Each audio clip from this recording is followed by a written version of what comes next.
Bwana Yesu asifiwe. Mtumishi wa Mungu unaendelea kufuatilia Boko Calvary Revival Temple.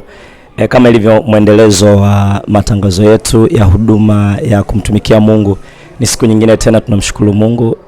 Tupo na mtumishi wa Mungu mahali hapa, mchungaji wetu kiongozi ambaye tunaenda kuzungumza naye machache kuhusiana na huduma hii, lakini ni namna gani wiki inayokuja nini kitaenda kutokea, na machache ambayo tutazungumza kuhusiana na siku hiyo.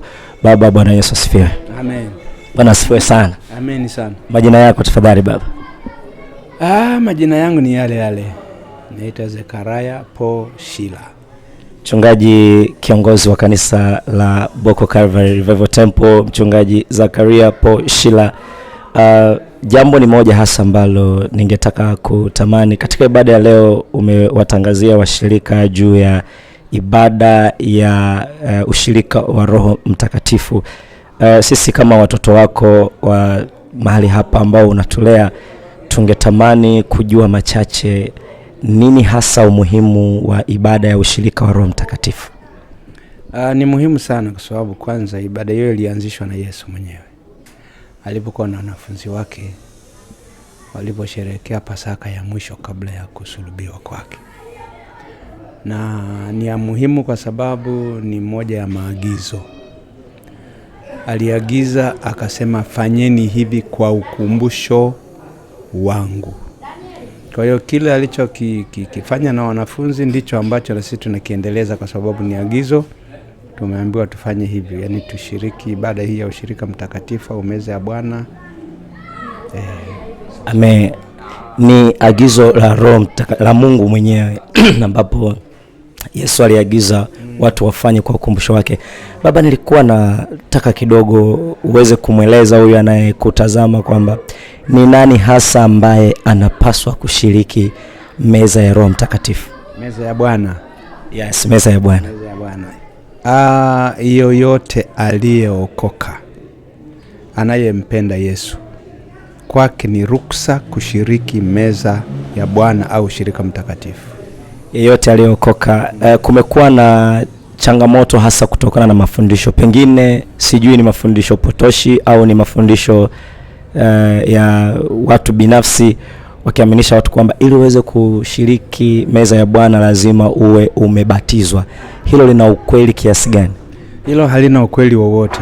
Halina ukweli wowote, kwa sababu kushiriki meza ya Bwana waranti yake sio ubatizo, ila ni kuokoka, kumpa Yesu Kristo maisha yako na kumfanya kwa Bwana na Mwokozi. Kwa maana hiyo, ikitokea mtu amemkubali na kumkiri Yesu na akaongozwa sala ya toba, na wiki inayofuata ikawa ni ya meza ya Bwana, anaweza kashiriki hata kama ni siku ile ile amekiri, amempokea Yesu. Meza ya Bwana ni halali kwake. Amen. Meza ya Bwana unaweza ukashiriki wakati wowote baada ya kumkiri na kumpokea Yesu kwa Bwana na Mwokozi wa maisha yako. Baba, sasa ni matendo yapi ambayo mtu anayekutazama au mtumishi wa Boko Calvary Revival Temple anatakiwa kuyaishi ili aweze kushiriki meza ya Bwana? Kwanza meza ya Bwana inataka sana kujitakasa. Na ndio maana sisi timing yetu mara nyingi huwa tunakuwa na maombi hata ya wiki nzima.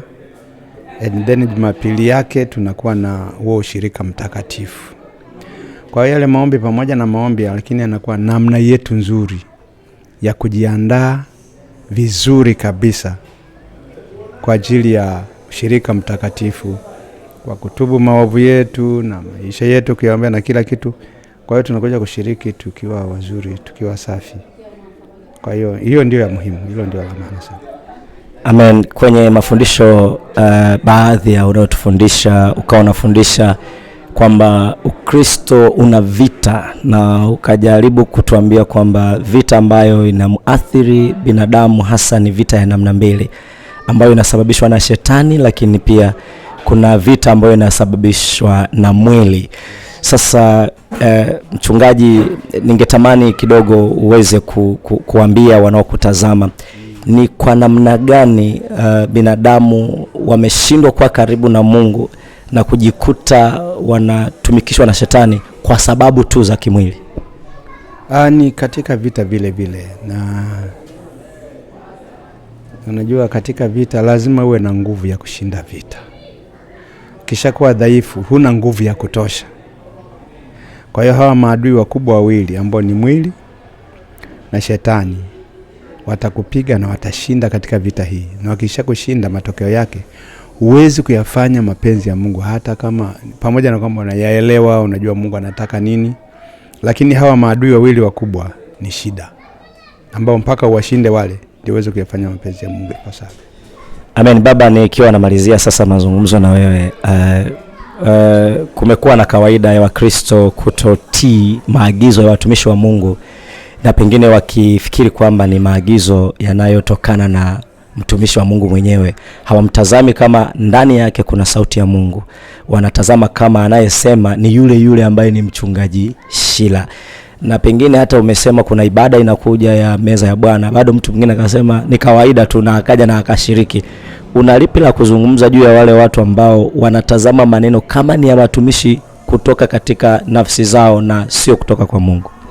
Nadhani hilo ni tatizo moja kubwa sana na baya sana kwa Wakristo.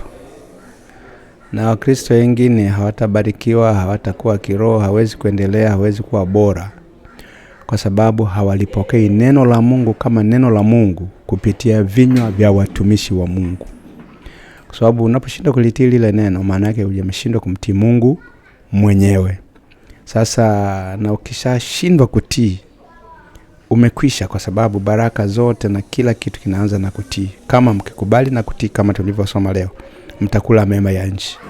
Sasa lakini Mungu haji kuongea yeye kama yeye ashuke na makanzu yake, ashuke pale na melemeta ndio aongee, lakini Mungu anatumia watumishi wa Mungu.